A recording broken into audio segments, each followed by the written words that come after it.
วีโก้เนาะที่มีอาการหลอกรถบ่ได้เนาะไปเบิ่งว่าสาเหตุมันจะเป็นอะไรเนาะฐานนี่เขาเปลี่ยนแล้วเนาะฐานรีโมทก็เปลี่ยนแล้ว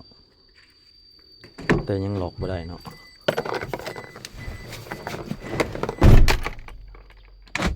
หลอกในได้เนาะได้ปกติหมดชีเบื้องเนาะแต่ว่าไผ่นี่หลอกกระแจบ่ได้เนาะบัดนี้เฮาสิมาเบิ่งวิธีว่าถ้าเซ็นเซอร์ตัวใดเซ็นเซอร์ตัวหนึ่งบ่ได้เนาะเซ็นเซอร์ประตูนี่ถ้าเอาไขนี่มันจะมีแสงไฟเนาะจะเป็นเซ็นเซอร์ตัวนี้เนาะเซ็นเซอร์ตัวนี้เนาะถ้าเอากดเข้ามันก็จะเงียบเนาะถ้าเอาปากออกมันก็จะมีเสียงแสดงว่าปกติเนาะอันนี้เนาะอัดเข้าแล้วมอดไขออกแล้วเปิดถือว่าใช้ได้เนาะเอามาเช็คเบิ่งนี่เนาะ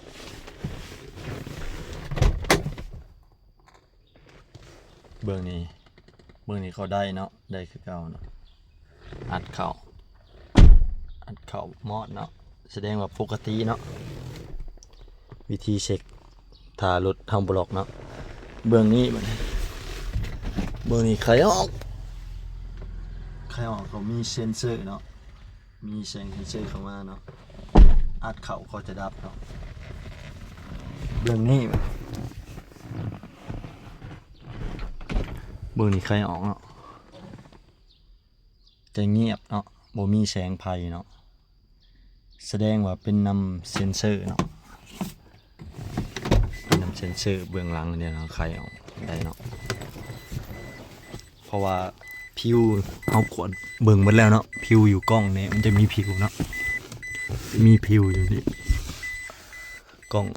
อยู่ในเนาะจะมีผิวน้อยหลายตัวเนาะเอามาเช็คผิวแล้วว่าบ่ขาดเนาะเขาก็จะมาเบิ่งเซ็นเซอร์ตัวนี้เนาะบ่มันมีปัญหาบ่มันเพบ่เนาะหรือว่าเวลาเขาไปอัดซีดล้างรถเนาะมันก็จะนำเข้าอาจจะเป็นได้เนาะฉะนั้นเราต้องมั่งออกมา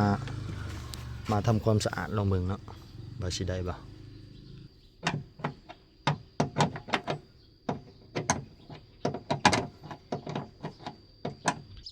นั่นเขาก็พดทรายออกมาเลยเนาะเนี่ยมันจะมีหอยเปื่อนเนาะหรือว่าจะมีขี้ฝุ่นอยู่นี่เนาะมีสเปรย์ทำความสะอาดเนาะสเปรย์ทำความสะอาด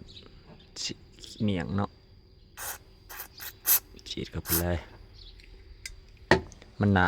เวลาเราไปล้างรถบางทีมันเปื้อนก็มีเนาะถ้าเรามีเนี่ยเป่ากับเป่าก็ได้เนาะเป่าทำความสะอาดก็ได้เป่าให้มันแห้งเนาะ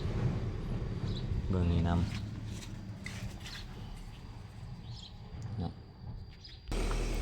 หลังจากเราทำความสะอาดแล้วนะเราก็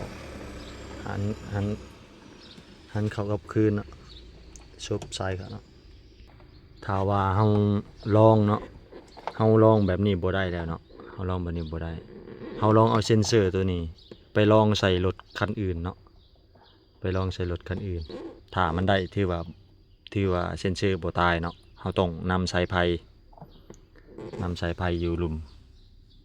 นำสายไฟมันจะเดินมาตามนี้เนาะบางทีมีสายไฟขาดก็เป็นได้เนาะอันนี้ค่อยนำมึงแล้วสายบ่ขาดเนาะแล้วเขาก็ไปลองเบิ่งแล้วว่าได้เนาะไปลองใส่รถคันนั้นเนาะได้แสดงว่าเซ็นเซอร์บ่เป็นหยังเนาะน่าจะเป็นน้ำพุ่นเขาเนาะเขาก็หาน็อตเขาขึ้นเนาะเขาไขประตูออกมันจะมีแสงไฟอยู่หน้าจอเนาะเห็นเหรอได้แล้วเนาะนี่ที่ว่าอาการปกติเนาะ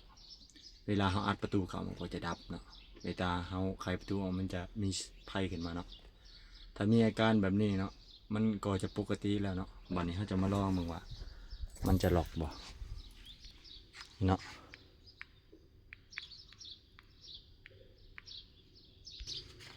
บัดนี้เขาจะมาลองเนาะบัดนี้เนาะเมื่อกี้ลืมเอาแหวนขึ้นเนาะวันนี้เขามาลองได้เนาะได้ปกติเนาะล็อกได้ปกติเนาะ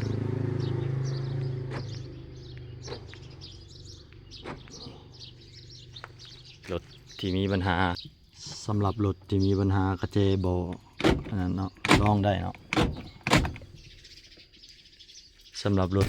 บางทีเขาใหญ่พวงมาสายไฟมันอาจจะขาดเนาะสำหรับฝากติดตามในเด้อฝากกดไลค์กดแชร์ขอขอบใจวีโก้